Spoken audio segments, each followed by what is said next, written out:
Terrorist کا فیصلہ دیکھیں، قرآن تو خود کہتا ہے تو تم ٹیررسٹ بنو.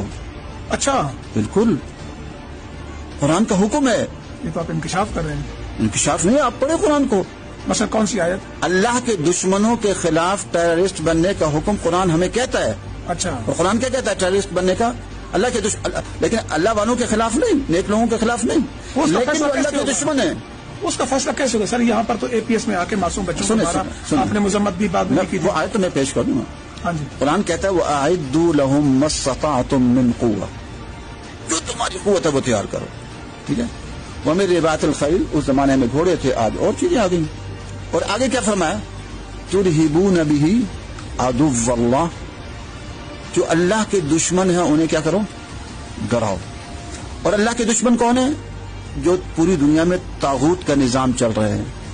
پاکستان کا جو نظام ہے یہ امریکہ کے ساتھ مل کر چل رہے تھے کہ نہیں؟ امریکہ عدو اللہ میں ہے. ٹھیک ہے نا؟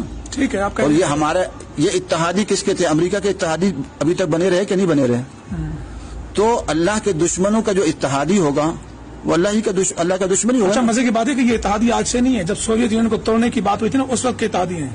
ہم کہتے ہیں اس وقت سے ہی یہاں کا نظام طاغوتی نظام ہے. ہم کون سے یہاں کا نظام؟ ہم ان کے ساتھ مل کے جہاد کر رہے تھے سوویت یونین کے خلاف نا.